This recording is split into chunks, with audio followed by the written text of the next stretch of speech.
Hey everyone, it's Evan Kirstel on this Sunday edition. We couldn't help but have this show because I have an amazing guest, Charles Miller, co-founder and CEO at Link, a company you're going to learn a lot about, and my brother in arms here, Doug Money, space tech geek. I get all of my space updates from Doug. So, we're really excited to have you here, Charles. Why don't you introduce yourself to the audience, who you are, and who is Link? Well, thank you for having me. Thank you, Evan. Thank you, Doug. I am the CEO, co-founder of a company called Lynk, L-Y-N-K. You can check us out at lynk.world. And we are the world leader in satellite direct-to-phone. We invented this technology over 6 years ago, patented it, proven it from space. We're the world leader. We're years ahead of everybody else. Now we're a small company, and so we don't get all the free media and looks at that, big, multi-billionaires and trillion-dollar companies get. But we're the world leader, and we're looking forward to bringing this service directly to everybody listening to this year. It's not something for testing or a concept. It's proven, and in the not too distant future, you will stay connected everywhere via your phone. Right, the phone in your pocket today, no change to your phone. Well, this is kind of mind blowing. I didn't know that Link was around. Didn't know this was even a possibility. So we're going to have to dive into this. What spurred my interest in you, Charles, and your work at Link was, like most consumers, the big Apple event last week, which talked about using satellite messaging for emergency services. This kind of blew a lot of people's minds that this was even an option for the mobile consumer. Doug, what about you? Were you surprised as I was with the Apple announcement, or you probably were expecting it? Well, there's been talk that Apple's been working on this for several years, and there had been, if you dig through the S1s, Apple had been moving money to some unnamed company for rights to spectrum and things like that with Global Star for a while. So it's like it more or less, I was like, oh, Apple finally did it, rather than Apple's. That was my surprise. Apple finally got around to announcing it. And Charles, what about you? That you knew this was coming, obviously. I absolutely knew this coming. In fact, we invented the tech in 2017, patented it in 55 countries, and we started proving it and demonstrating it. And took us first in the lab in 2018. And then we did our first space test in 2019 and announced it to the world. We came out of stealth. I'm absolutely certain that Apple heard about that, and they said, that's really cool tech. And so they, they're very innovative. I deeply respect Apple, and they figured out a way to do a useful life-saving service with existing satellite constellation already up there, and we can talk about that.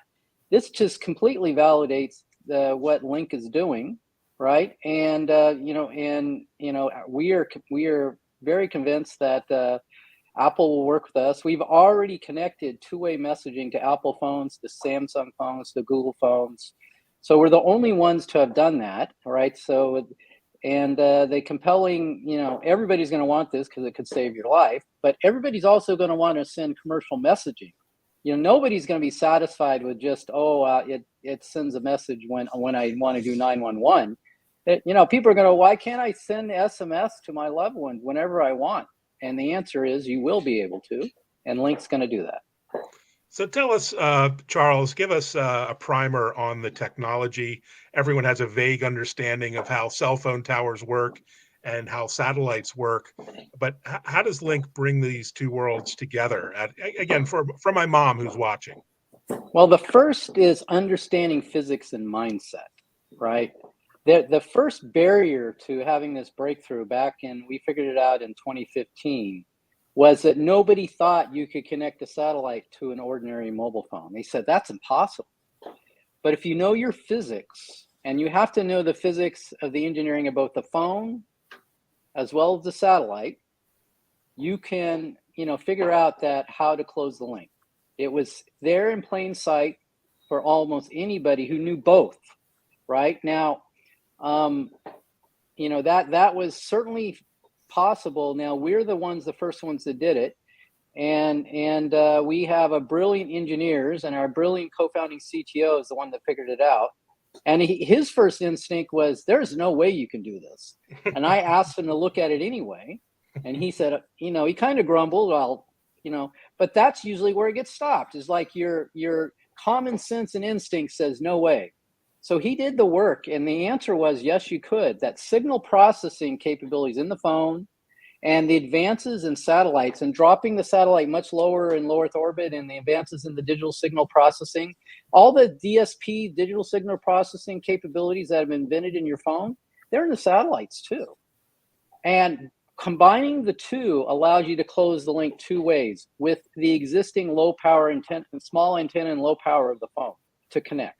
And you can pull the signal of phones. It's hard tech. Elon's right. I'm glad Elon acknowledged this is hard tech, but space, Link has already done it, right? We've already proven it. That's one of the advantages of being first. So we've just years ahead of everybody else, and we went looking for the deep tech breakthrough that everybody thought was impossible.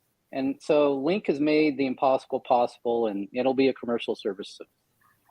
And Doug, you're my go-to analyst in this area. You've seen this in action personally, I think, right? Didn't you get involved in some of the Link proof of concepts? I wish I could say I did, but I have not yet. But I've seen, but I've looked at all the data, and the data looks good, and I've looked at the demonstrations that they've announced, and some of the partnerships that they've announced. I think there's deals going on in an island in the Caribbean and in Africa, and there's a couple other deals that I guess Charles and Link have announced since then. Yeah, Charles, tell us about your go-to-market. How are you delivering this technology to consumers, to providers? What should we expect as industry? Well, we're gonna sell this through mobile network operators. You don't want another plan and another phone. You want your one phone to stay connected everywhere. So we have signed commercial deals. We've signed 40, 50 testing agreements, but we've signed 15 commercial contracts to date. 5-year contracts, 15 of them with MNOs in different parts of the world. They collectively cover over 36 countries. Those contracts are worth over $2 billion. And they're gonna bring this service to the market. So we've been, there's a lot of interest in this. In fact, what happened with SpaceX and Apple, it's just made everybody even more interested, right? And coming to us. And so we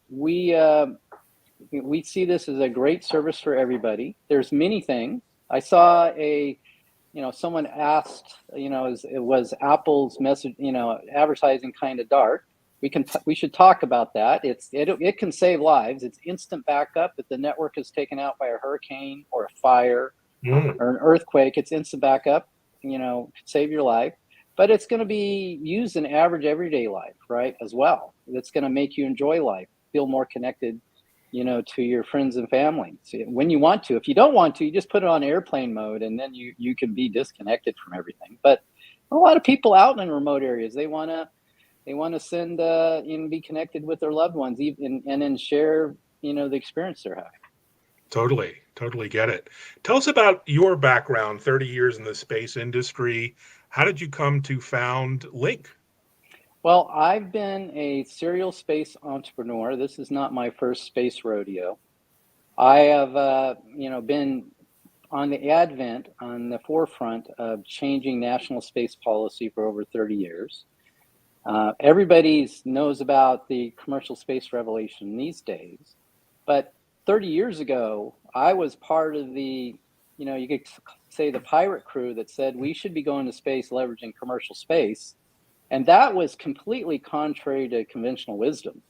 We were the pirates, right? You know what? We were saying this is America. We should be using free enterprise. And the government should be leveraging and partnering with commercial space companies. And they thought we were crazy and resisted it.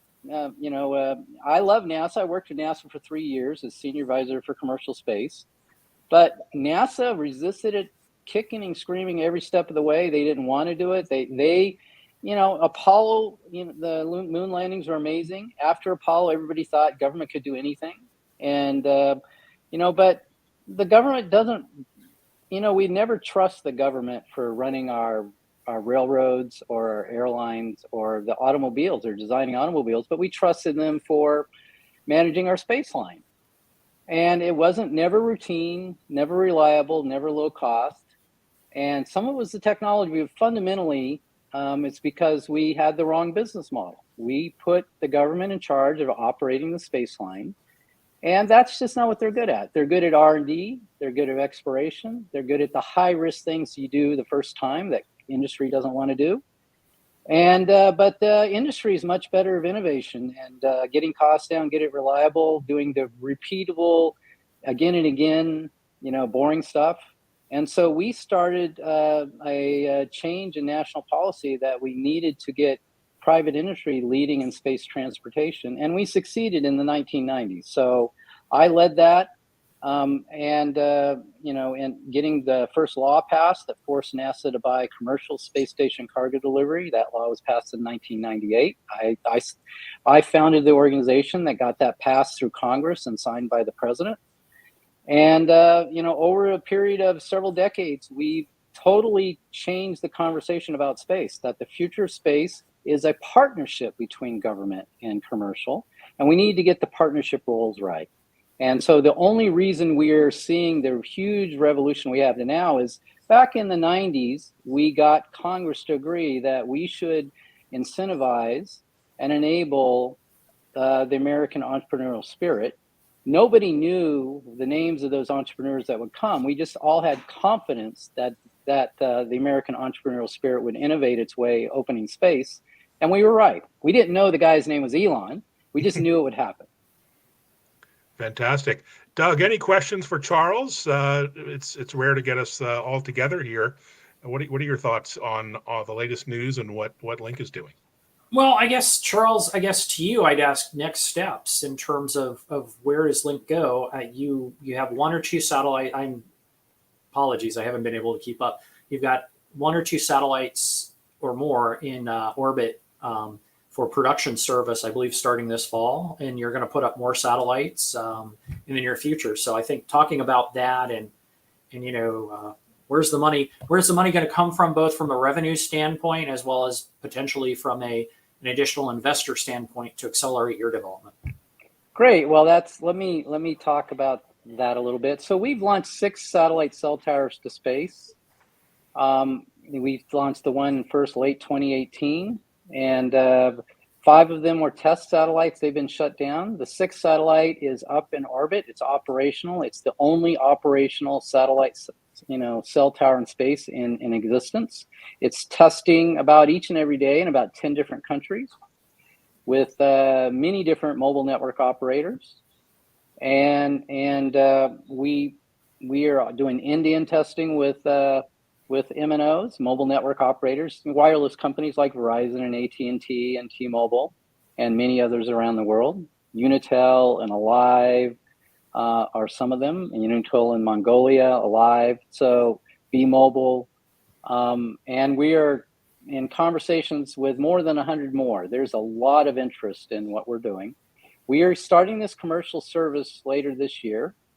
We have that one commercial satellite up. 3 of the other 5, 3 have deorbited, 2 have been turned off. And as test satellites, they were not appropriate for commercial birds, but they achieved all their objectives in rapidly developing the technology. And we have 3 more satellites that are already built, ready to launch, planning to launch at the end of this year on SpaceX. SpaceX is a wonderful launch provider. They're the best in the world, and have complete confidence in them. And they are amazing, and I know their leadership, and they're completely honest and above board and want to do a great job. So and then we're going to build and launch the next 50, planning next year.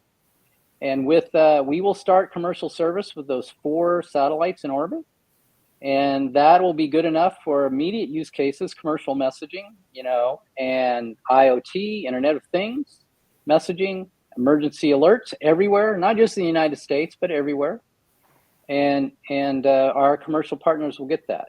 And then when we launch the next 50, we'll have, by the end of next year, our goal is to have what we call seamless messaging, where you can do, without even noticing, you'll have a satellite maybe pass over on average over you about every 15 minutes, but you won't even notice. You put a message in your outbox, it goes. And when the next satellite passes over, it sends you a message, and and that'll be turned into itself, with just those 50 satellites, a multi-billion-dollar business.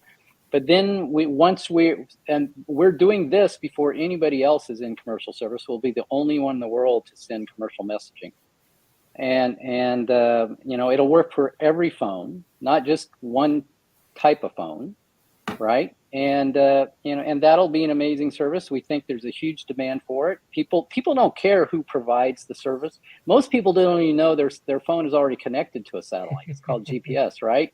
They don't care whose name is on the satellite. They just want it, right? And then we'll go from there to ramping up many more satellites to basically provide all the services everybody wants from their phone, voice and broadband data. And so the end state of this is you're going to stay connected everywhere and have all the applications you love. Maybe not Netflix. Netflix may be well off in the future, right? Because the issue is you have satellite capacity limits, and you don't want somebody being a bandwidth hog. But basically every other app that uses broadband data on your phone will be enabled. Elizabeth Parks, Parks Research, one of my favorite folks on Twitter, asks, "What's it like working with Elon Musk?" Anything you can share there about him or his team at SpaceX? He obviously had very nice things to say. Well, Elon is very direct and to the point. He's brilliant. You know it immediately.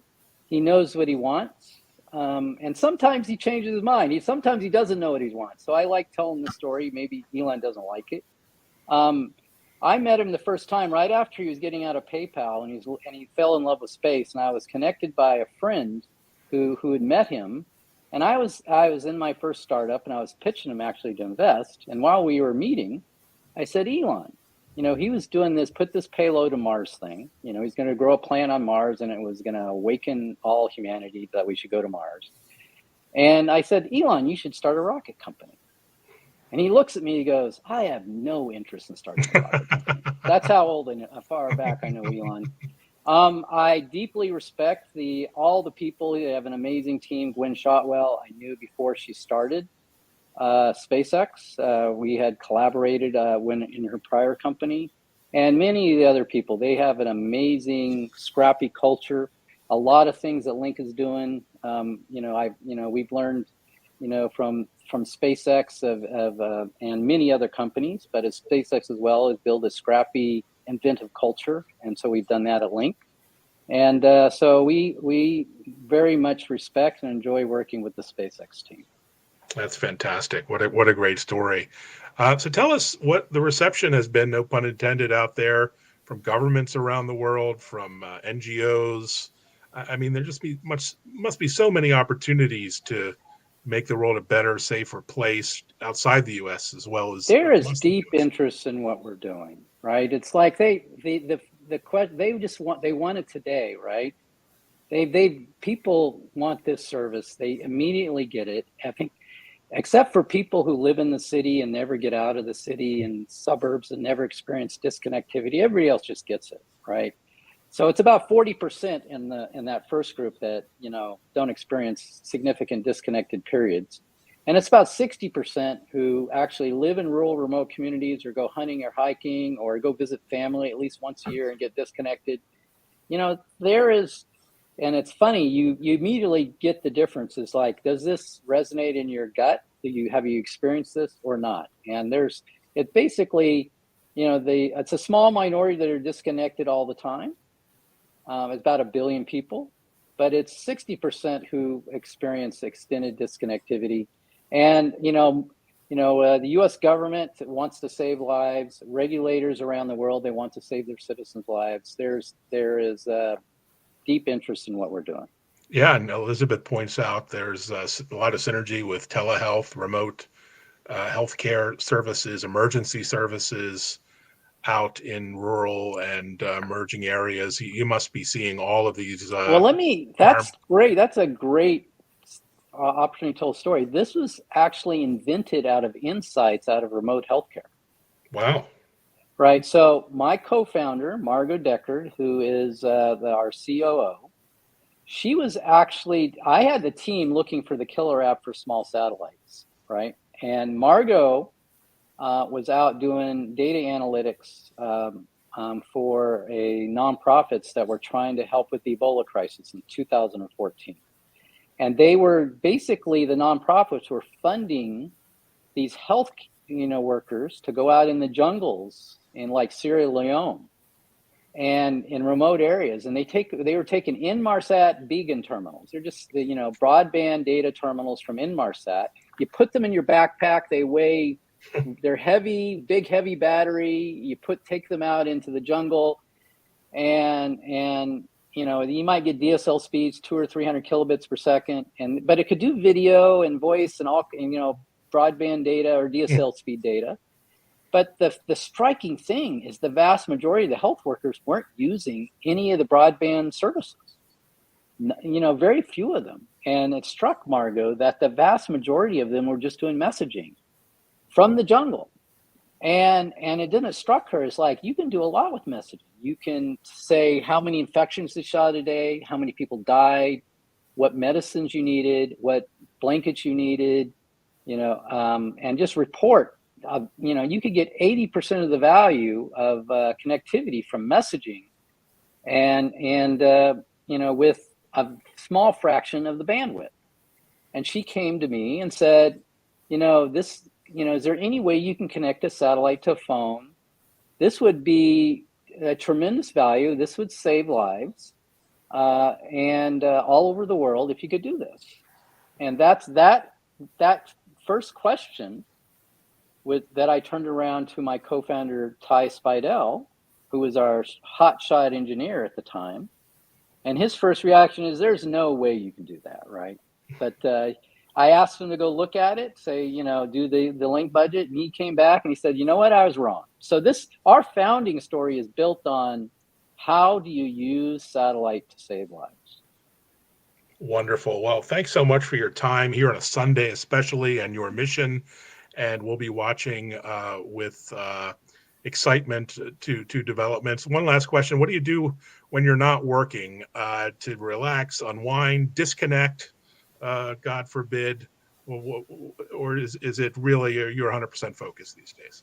Well, you have to sleep first. So to relax, I do a lot of walking. I've walked 10,000 steps a day since January 2021. I haven't missed a day No that kidding. was during COVID. I've lost 80 pounds in the last few years. Wow. What I really do to enjoy and unwind is spend time with my kids, right? Wonderful. So I love spending time with my kids between that's, and I have no time to watch TV or I go out with movies with family, but the rest of it is focused on the mission. We have an amazing team here at Link. We're all focused on changing lives and saving lives. Our mission is connect the world. It's an amazing place to work. So if anybody out there is interested in working on literally reaching out and touching the lives of billions, please reach out to us.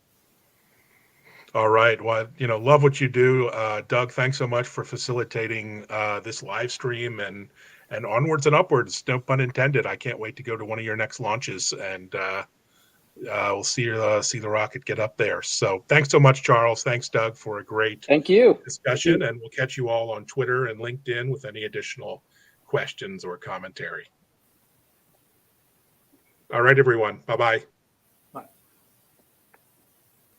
Oh, did he? I think he disconnected. Well, except it still says live. I don't know what the deal is. I guess